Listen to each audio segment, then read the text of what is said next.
வணக்கம் நண்பர்களே. ஆரோக்கியமான வாழ்க்கைக்குரிய வாழ்வியல் முறை பகுதி 57 நுரையீரலை கவனிப்போம். இன்னைக்கு ஆரோக்கியமான வாழ்க்கைக்குரிய வாழ்வியல் முறையில் நுரையீரலை கவனிக்கிறது எந்தெந்த முறையில் நம்ம ஆரோக்கியத்தை மேம்படுத்தும், எந்த அளவுக்கு நம்ம ஆரோக்கிய பயணத்துக்கு உதவுங்கிறத பார்க்க போகிறோம். நுரையீரல் அப்படிங்கிறது நம்ம உடலினுடைய மிகவும் இன்றியமையாத உறுப்பு மட்டும் இல்லைங்க. நம்ம உடலுக்கு எல்லா விதமான சக்தியை கொடுக்கறதும், எல்லா விதமான உயிரோட்டத்தையும் உயிரை நிலைத்து இருப்பதற்கும் உதவக்கூடிய ஒரு விஷயந்தான் நுரையீரல்.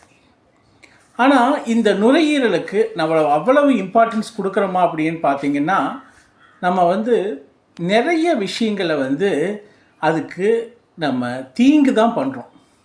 ஏன்னா நம்மளுடைய ஹேபிட்ஸ், பழக்க வழக்கங்கள், அதனால் வரக்கூடிய எல்லா விதமான அழுத்தங்களையும் நுரையீரல் உண்டாக்குது.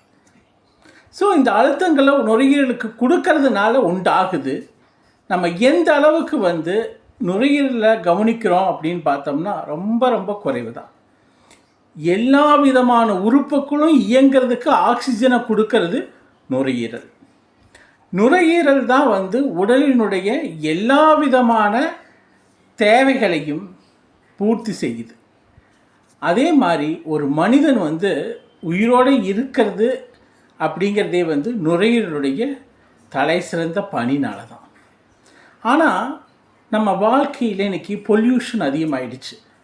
ஏர் பொல்யூஷன், அதாவது காற்று மாசு அடைந்து நிறைய கெமிக்கல்ஸு, பெஸ்டிசைட்ஸு, வண்டி வாகன புகைகள், அப்புறம் நிறைய அலர்ஜி சம்பந்தமான பொருட்கள், இது எல்லாமே அதிகமானதுனால நுரையீரல் இப்போது ஒரு அழுத்தத்தை சந்திக்க வேண்டிய நிலைமைக்கு உருவாயிடுச்சு.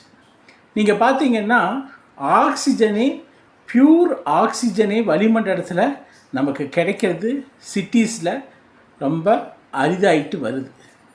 ஏன்னா இந்த ஆக்சிஜன் அப்படிங்கிறது பியூராக கிடைக்கணும். இது எல்லாமே மிக்சடு ஆக்சிஜன் தான் நமக்கு கிடைக்குது. எல்லா வண்டி வாகன புகைகள், இண்டஸ்ட்ரியல் அவுட்லெட்ஸு, அதுக்கப்புறம் வீடுகள்லேருந்தும் வெளியிருந்து வரக்கூடிய புகைகள், அதிகப்படியான மக்கள் கூடுறதுனால வரக்கூடிய கார்பன் டை ஆக்சைடு, மற்ற கேஸஸ்.